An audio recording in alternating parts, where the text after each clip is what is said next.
இப்போ உங்க டேபிள் இருக்கிறதெல்லாம் பாத்தீங்கன்னா அளவிடும் குவளைகள். என்னது? இது பாத்தீங்கன்னா 100 ml அளக்கும், இது 250 ml அளக்கும், இது 500 ml அளக்கும், இது 1000 ml அளக்கும். உனக்கு 1000 ml எத்தனை லிட்டர்னு உனக்கு தெரியும்? திரவங்களின் கன அளவை வந்து நம்ம எதுல அளப்போம்? பொதுவா எதுல அளப்போம்? எந்த அலகுல அளப்போம்? மில்லி லிட்டர்ல அளப்போம். மில்லி லிட்டர்ல தானே அளப்போம். இப்ப அதுக்கு முன்னாடி நம்ம நிறைய காட்டியிருக்கோம். அளவிடும் குவளைகள் எதற்காக பயன்படுகிறது அப்படின்னு பாத்தீங்கன்னா, ஒரு திரவத்தோட கன அளவை கண்டுபிடிக்கிறதுக்கு நம்மளுக்கு பயன்படுகிறது. அதோட திரவம் எவ்வளவு கொள்ளளவுடையது, எவ்வளவு ஒரு இடத்தை அது அடைச்சுக்குது அப்படிங்கறத நம்ம என்ன கண்டுபிடிச்சுக்க முடியும். இப்ப பாத்தீங்கன்னா உங்களுக்கு இந்த போர்டை பாத்தீங்கன்னா உங்களுக்கே தெரியும்.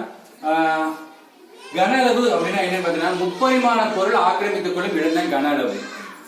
அடுத்து திரவத்தின் கன அளவுக்கு எப்படி சார் கண்டுபிடிக்கிறது? திரவத்தோட கன அளவுன்னு சொல்றீங்களா, அது என்ன அப்படின்னு கேட்டீங்கன்னா, அந்த திரவத்தோட கன அளவு அப்படின்னா அது வந்து கொள்கலன்ல, அதாவது அளவிடும் குவளையில எவ்வளவு இடத்தை அடைச்சுக்குது, எவ்வளவு இடத்தை, அதுதான் அதோட கன அளவு.